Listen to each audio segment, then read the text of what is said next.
اسلام نے مرد کو یہ حکم دیا ہے، مرد کی یہ ذمہ داری لگائی ہے، جب تک عورت اپنے والد کے گھر پر ہے تو والد کی ذمہ داری ہے کہ اس کو کھلائے پلائے گا، اس کو لباس دے گا، اس کو رہائش دے گا۔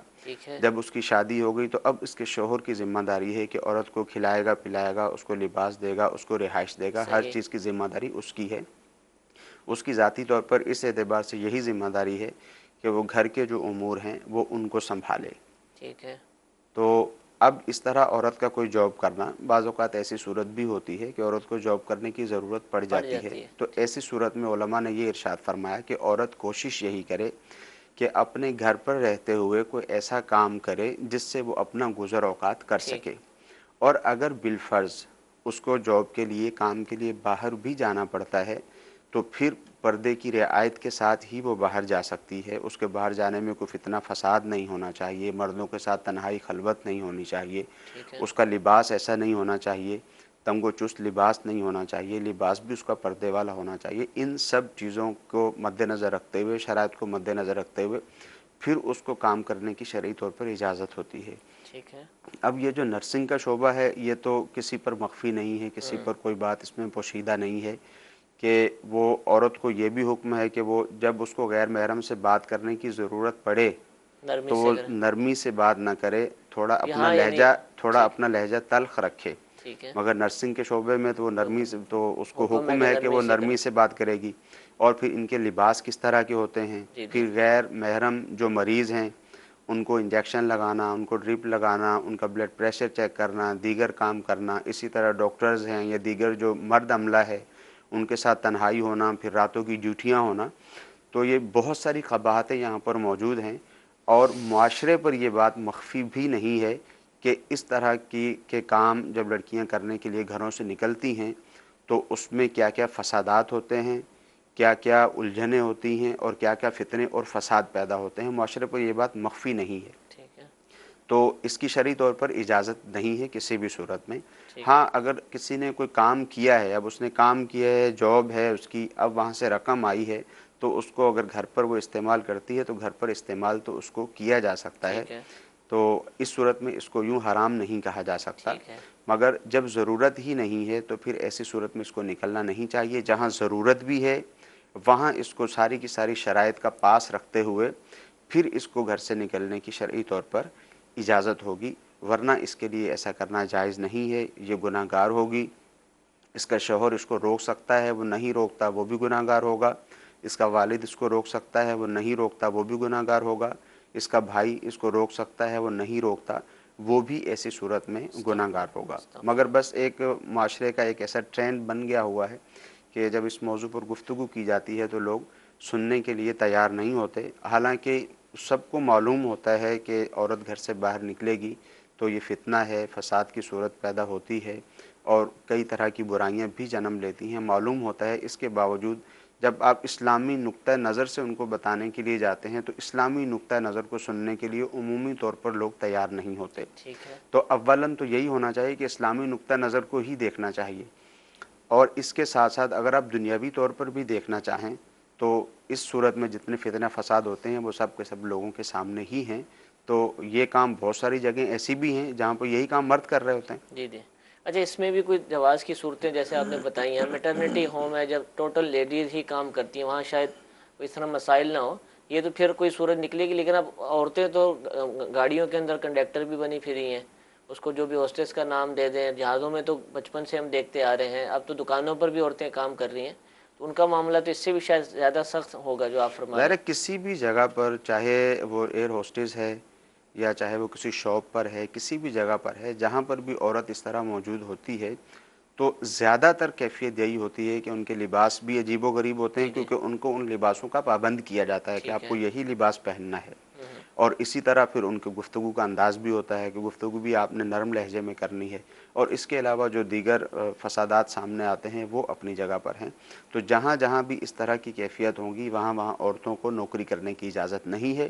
جہاں عورت کو ضرورت ہے اب وہ جا کر نوکری کر سکتی ہے، جیسے مثال کے طور پر اسکول میں عورت پڑھانے کے لیے جاتی ہے، بچوں کو پڑھائیں، بچیوں کا ہی اسکول ہے، یا بچے ہیں تو بہت چھوٹے چھوٹے بچے ہیں، وہاں غیر محرم کے ساتھ کسی طرح کا کوئی تعلق نہیں ہے، کوئی خلوت وغیرہ نہیں ہوتی، لباس بھی ایسا پہن کے گھر سے نکلتی ہے جس سے کوئی فتنے فساد کا اندیشہ نہیں، اس کے نکلنے میں فتنے فساد کا اندیشہ نہیں ہے، تو ایسی صورت میں اس کو جانے کی شرعی طور پر اجازت ہوگی۔ ٹھیک ہے۔ اور کبھی کسی کو یہ حاجت پڑ بھی جائے تو اس کو چاہیے کہ پہلے دارالفتہ اہل سنت سے، علماء اہل سنت سے رابطہ کر لے، معلومات لے لے کہ یہ حاجت ہے اور یہ نوکری کرنا چاہ رہی ہیں، تو اگر اجازت ملے تو تبھی اس حوالے سے قدم آگے بڑھایا جائے، اور جو بھی شریعت کے تقاضے ہیں ان کو پورا کیا جائے۔ پردے کے حوالے سے معلومات چاہیں، شریعت کا کیا حکم ہے، کہاں کہاں کیا احکامات لاگو ہوتے ہیں، کہاں رخصت ہے، کس حد تک رخصت ہے، یہ ساری معلومات حاصل کرنا چاہیں تو امیر اہل سنت دامت برکاتہم العالیہ کی بہت ہی پیاری تصنیف، بہت ہی پیاری کتاب پردے کے بارے میں سوال جواب، بہت ہی آسان اور بہت ہی عمدہ الحمدللہ اس کتاب کے اندر مواد موجود ہے، اور مختلف زبانوں میں اس کی ٹرانسلیشن بھی موجود ہے۔ اس کتاب کو ضرور بھی ضرور حاصل کیجئے۔ مرد حضرات کو بھی چاہیے کہ اس کو پڑھیں، کیونکہ ان کے حوالے سے بھی اس کے اندر احکام موجود ہیں، اور اپنے گھر کی بچیوں کو، اپنے گھر کی اسلامی بہنوں کو، سب کو اس کتاب کو پڑھنے کی ترغیب دلائیے۔ اگر ایک دفعہ پڑھ لی ہوئی ہے تو اس کو دوبارہ پڑھیں اور وقتاً فوقتاً پڑھتے رہیں، تاکہ جو احکام اس کے اندر لکھے گئے ہیں انشاءاللہ ان پر عمل کرنے کا اللہ تعالیٰ ہمیں جذبہ عطا فرمائے۔ ایک اور کال سلسلے میں شامل کرتے ہیں۔ جی میں جناب گلیاں والا سے بول رہا ہوں، سجدہ تاری۔ تو میرا سوال سر یہ ہے کہ دوران نماز امام صاحب سجدہ صاحب کرنے کے جب سلام کہتے تو کیا ایسا مقتدی جس نے ابھی جس کی نماز مطلب بعد میں شامل ہے، رکعتیں کم ہیں، جس نے بعد میں اٹھ کر رکعتیں پڑھنے، کیا وہ بھی امام کے ساتھ سلام پھیرے گا؟ جی حضور، مسبوق کے حوالے سے سوال پوچھ رہے ہیں۔ جو مقتدی بعد میں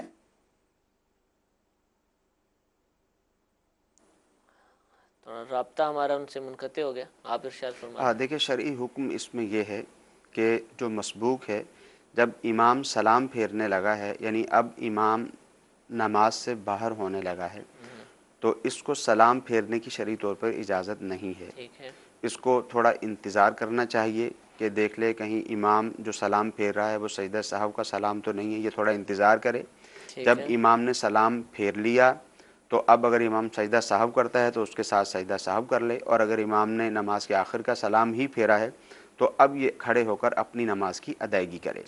ہاں، اگر امام نے نماز ختم ہونے کا سلام پھیرا اور اس نے یہ سمجھتے ہوئے کہ مجھ پر بھی یہ سلام پھیرنا لازم ہے، اس نے سلام پھیر دیا، تو ایسی صورت میں تو اس کی نماز فاسد ہو جائے گی، اس کو نماز دوبارہ ادا کرنا ہوگی۔ ٹھیک ہے، دوبارہ نماز پڑھنے کا۔ حضور سوال میسج میں یہ پوچھا جا رہا ہے کہ کیا اسلامی بہنوں کو نماز کی ادائیگی کرنے کے لیے اذان کا انتظار کرنا چاہیے؟ یہاں لفظ لکھا صلات کا انتظار، تو شاید اذان ہی پوچھی جا رہی ہے کہ اذان ہوگی تو پڑھیں گی یا وقت شروع ہونے کے بعد نماز پڑھ سکتی ہیں؟ دیکھیں عورتوں کے لیے جو بہتر وقت ہے نماز کا وہ مردوں کی جماعت ہو جانے کے بعد کا ہے، ٹھیک ہے، سوائے فجر کی نماز کے۔ صحیح۔ تو ظاہر ہے جب جماعت کے بعد پڑھنے کا حکم ہے تو پھر اس وقت تک اذان تو ہو ہی جاتی ہے، اذان ہوگی، مردوں کی جماعت ہو جائے گی، اس کے بعد عورتوں کو کے لیے مستحب یہ ہے کہ عورتیں اس وقت اپنی نماز کی ادائیگی کریں۔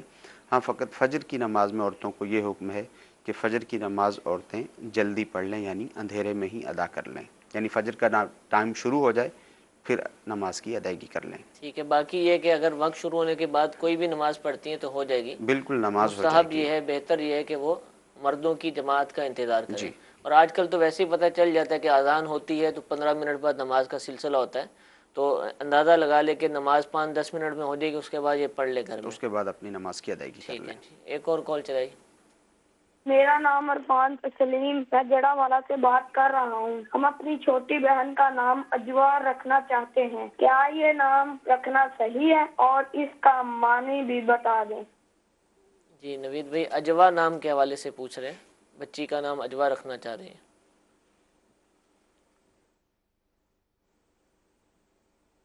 بہتر تو یہ ہے کہ نام رکھنے کے اندر ایسا نام رکھا جائے کہ جو ہماری خواتین ہیں، جو ہمارے صحابیات ہیں، نبی پاک صلی اللہ تعالی وسلم کی صاحبزادیاں ہیں، نبی پاک صلی اللہ تعالی وسلم کے ازواج مطہرات ہیں، نبی پاک صلی اللہ تعالی وسلم کے ساتھ تعلق رکھنے والی مسلمان خواتین ہیں، یا اس کے بعد کی جو ہماری تابعین کی ازواج ہیں یا تبع تابعین کی ازواج ہیں یا ان کی بیٹیاں ہیں، اچھے نام رکھے جائیں، ان کی وجہ سے ان کی برکت بھی ملے گی اور ان کا فیض بھی ملے گا اور انشاءاللہ اس نام کا اثر بھی جسم پر ہوگا اور فائدہ بھی ہوگا۔ باقی جہاں تک اجوا نام رکھنے کا تعلق ہے تو اجوا ایک کھجور کا نام ہے، اگر رکھنا چاہیں تو نام رکھ سکتے ہیں، منع یا گناہ نہیں ہے، لیکن بہتر ہے کہ کسی ایسی شخصیت کے نام کے ساتھ جوڑ کر نام رکھا جائے کہ جس کی وجہ سے اس کا فائدہ بھی ہو۔ اور مزید بیٹیوں کے نام میں تھوڑی سی اور بھی احتیاط کرنی چاہیے کہ جب بیٹی کا نام رکھتے ہیں تو کوئی ایسا نام نہ رکھا جائے کہ بعد میں جو ہے وہ بیٹی کو دشواری ہو۔ اجوا اب یہ ایک کھائی جانے والی چیز ہے، تو بہتر یہ ہے کہ اس طرح کا نام نہ رکھا جائے، اس کو بھی مد نظر رکھ لینا چاہیے۔ ویسے تو چاہے بیٹے کا نام ہو چاہے بیٹی کا نام ہو، اس چیز کو بھی مد نظر رکھنا چاہیے کہ کہیں ایسا نہ ہو کہ کل کو کوئی مذاق اڑائے یا اس طرح کی کوئی کیفیت ہو یا کوئی غلط اس کو استعمال کرے، تو بالخصوص بیٹیوں میں اس چیز کا خیال رکھنا چاہیے۔ ٹھیک ہے، اور مزید اگر تفصیلات جاننا چاہیں ناموں کے حوالے سے، نام رکھنے کے احکام سیکھنا چاہیں اور کون کون سے نام رکھنے چاہیے، جیسا کہ مفتی صاحب نے فرمایا کہ صحابیات کے ناموں پر نام رکھے جائیں، بزرگان دین جو ہیں ان کے ناموں پر بچوں کے نام رکھے جائیں، تو مکتبۃ المدینہ سے بہت ہی پیاری کتاب شائع ہوئی ہے، نام رکھنے کے احکام۔ نام رکھنے کے احکام عام طور پر جو کتب ملتی ہیں بازار میں ناموں کے حوالے سے، اس میں صرف نام لکھے ہوتے ہیں کہ یہ نام ہے، اس کا ترجمہ ہے، اور کئی کتابیں تو ایسی ہوتی ہیں کہ جن میں اغلاط پائی جاتی ہیں۔ یہ کتاب الحمدللہ ایسی کتاب ہے کہ اس میں صرف نام ہی نہیں درج بلکہ نام رکھنے کے احکام بھی، شریعت کا کیا حکم ہے، کس طرح کے نام رکھنے چاہیے، کس طرح کے نام نہیں رکھنے چاہیے، یہ ساری تفاصیل اس کتاب کے اندر موجود ہیں۔ یہ کتاب لے لیجئے، اور اس کے اندر بے شمار نام لکھے گئے ہیں، بہت پیارے پیارے نام لکھے گئے ہیں۔